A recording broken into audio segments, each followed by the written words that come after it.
Hello everyone. Today we are going to talk about Django models and migration.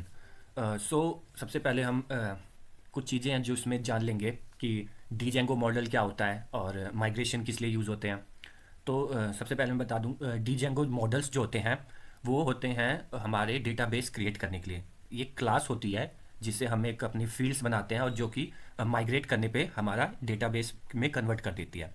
So as you can see in my side panel, यहाँ पे आप देखेंगे तो आपको models dot P Y, जब आप डीजेंगो project create करते हैं और जब उसमें आप ऐप क्रिएट करते हैं तो आपकी ये फाइल्स ऑटो जनरेट हो जाती है।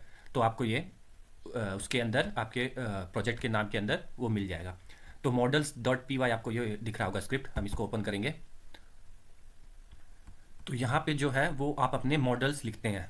आप जो भी आप टेबल बनाने वाले हैं, जो भी आप स्कीमा बनाने वाले हैं, वो आप यहाँ पे लिखते हैं। हम एक एग्जांपल से समझेंगे कि कैसे हम करते हैं, कैसे हम स्कीमा क्रिएट करते हैं। तो सबसे पहले हम एक क्लास क्रिएट करेंगे एंड जो भी आप अपने टेबल का नाम देना चाहते हैं, जैसे मैं स्टूडेंट नाम देना चाहता हूँ तो मैं लिख दूंगा स्टूडेंट। ओके, और फिर हम राउंड ब्रैकेट्स और फिर हम मॉडल्स डॉट मॉडल। ओके, ये कर लेंगे अब और इसके अंदर आ जाएंगे। अब इसके अंदर हमें अपनी फील्ड क्रिएट करनी है कि आपको जो टेबल है उसमें जो कॉलम नेम होंगे वो क्या क्या रखने हैं आपको, या क्या क्या चाहिए। तो जैसे कि मैं एक नेम ले लूँगा, एक एज ले लूँगा और एक ईमेल ले लूँगा। ओके, अब नेम को लेने के लिए हम क्या करते हैं, हम मॉडल में से अपना फील्ड सेलेक्ट करते हैं। तो यहाँ मॉडल्स डॉट, अब यहाँ पे बहुत सारी फील्ड्स आपको मिल जाती हैं, जैसे आपको यहाँ सजेशन में भी शो कर देगा कैर फील्ड हो गया। ओके, अगर आप डेट टाइम फील्ड देखेंगे तो आपको डेट टाइम फील्ड मिल जाएगा और बहुत सारी होती हैं, मैं अभी आपको उसके बारे में भी बताऊंगा। तो मैं इसमें कैरेक्टर फील्ड ले लेता हूँ और इसमें भी काफ़ी फीचर्स होते हैं। लाइक मैं चाहता हूँ मैक्स लेंथ जो हो उसकी वो 30 से ज़्यादा ना हो, मीन्स जो करेक्टर हो वो 30 से ज़्यादा ना हो। फिर आप एज में ले सकते हैं मॉडल्स डॉट,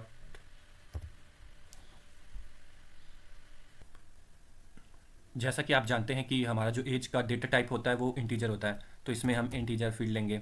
आपको सजेशन में भी आ जाएगा, तो अगर आपको पता ना हो कि क्या सेंसिटिव केस है कि नहीं है, क्या है, वो सब आपको यहाँ पता चल जाएगा सजेशन में। ओके, एंड ईमेल में मैं आपको ले लेता हूँ मॉडल्स, क्योंकि ये ईमेल है तो हम इसमें ईमेल फील्ड लेंगे। आपको यहाँ सजेशन आ गई ईमेल फील्ड।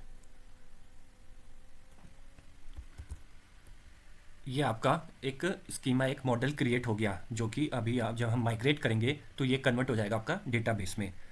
सो मैं आपको एक बार दिखा देता हूँ कि आप कौन कौन से डेटा टाइप्स या कौन कौन से फील्ड अवेलेबल हैं और उसमें क्या क्या आप फीचर्स यूज़ कर सकते हैं।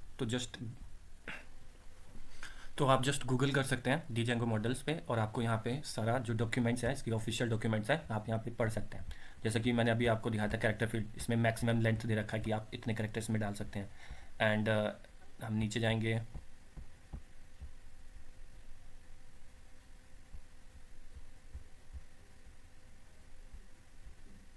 आप ऐसे बहुत सारे उसमें और भी मेन्यू प्रोवाइड कर सकते हैं। ओके, एंड जैसे मैक्सिमम लेंथ वन चॉइस, आप ये चॉइस के यहाँ से लगते हैं तो आपको ये अवेलेबल करा देगा चॉइस।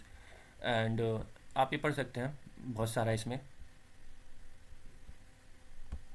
कौन कौन सी फील्ड्स अवेलेबल हैं। जैसे आप देखें डेट फील्ड हो गया, इंटीजर फील्ड हो गया। और इसमें आपको सब कुछ मिल जाएगा, आप बस अगर पढ़ना चाहते हैं तो आप पढ़ सकते हैं।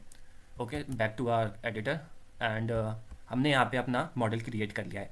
अब हम इसको माइग्रेट करेंगे एंड जब हम इसको माइग्रेट करेंगे तो आप अपने यहाँ साइड पैनल में देखेंगे आपकी एक फ़ाइल जनरेट होगी, माइग्रेशन फ़ाइल बन जाएगी और इससे आपको पता चल जाएगा जो माइग्रेशन है वो हो गया है।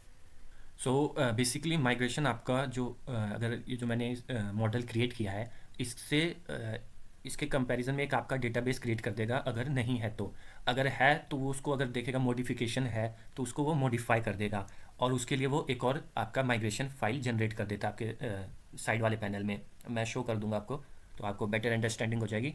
सो सबसे पहले हम अपने टर्मिनल में आएंगे एंड यहाँ पे अपनी कमांड लिखेंगे पाइथन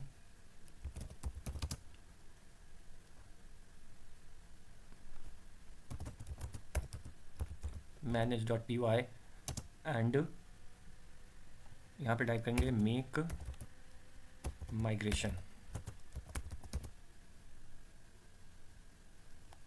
ओके, एंड इसको हम कर देंगे एंटर। ओके सॉरी, मैंने डायरेक्टरी चेंज नहीं की थी, तो मैं डायरेक्टरी चेंज कर लूँगा इधर।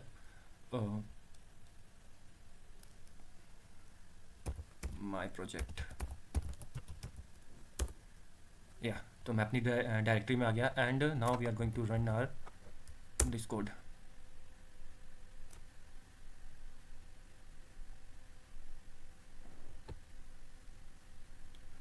ओके सॉरी, मैं माइग्रेशंस हैं एंड नाउ हिट एंटर।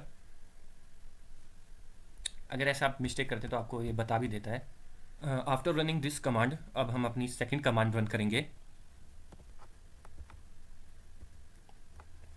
अब इसमें हम थोड़ा मॉडिफाई कर देंगे, माइग्रेट, और इसको एंटर कर देंगे। तो जो भी आपका जो ये मॉडल है वो क्रिएट हो जाएगा, देख सकते हैं, और मेरा यहाँ पे क्रिएट हो गया है। तो हमारा ये माइग्रेट हो गया है, मीन्स हमारा जो डेटाबेस है वो बन गया है इस मॉडल के रिस्पेक्ट में। देन मैं आपको शो करता हूँ। Okay,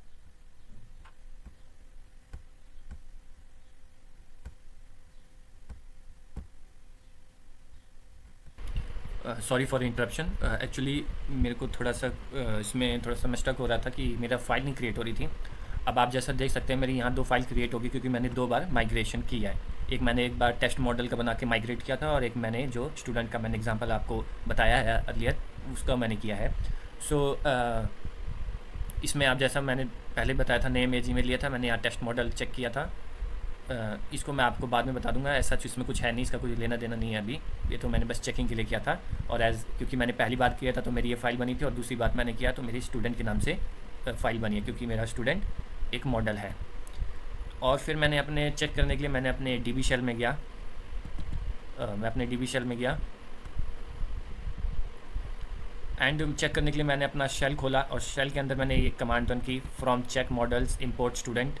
and as you know कि इससे क्या होगा, जो चेक आपका जो ऐप का नेम है वो है, उसके अंदर जो मॉडल वाला फोल्डर है उसके अंदर हमने इंपोर्ट कर लिया स्टूडेंट, मतलब हमने पर्टिकुलर डेटाबेस को ही यहाँ पे कैच किया है, बजाय हमने टेस्ट मॉडल को भी उठाएं।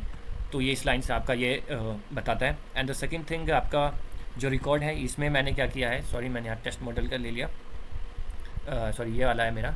तो मैंने यहाँ पे स्टूडेंट के ऑब्जेक्ट में क्रिएट कर लिया डेटा, जिसमें मैंने अपना नाम, एज और ईमेल डाल दिया था। एंड एट द लास्ट मैंने क्या किया, मैंने जो मेरी ये थर्ड कमांड है, मैंने कहा कि भाई जो भी डेटा है शो कर दो। तो आप देखेंगे यहाँ पे मेरे एक स्टूडेंट का नाम का डेटाबेस क्रिएट हो गया, और उसमें मेरी एक डेटा की वैल्यू है, मीन्स एक रो है मेरे पास। सो ये प्रूव करता है, क्योंकि अगर आपको ये नहीं होगा तो यहाँ पे आपका एरर शो कर देगा अगर आपका यहाँ डेटा नहीं है। तो हमें ये पता चल गया कि हमारा ये डेटाबेस सक्सेसफुली क्रिएट हो गया। So that's all in this tutorial, और बाकी कोई भी डाउट हो आप पूछ सकते हैं। Thank you for watching.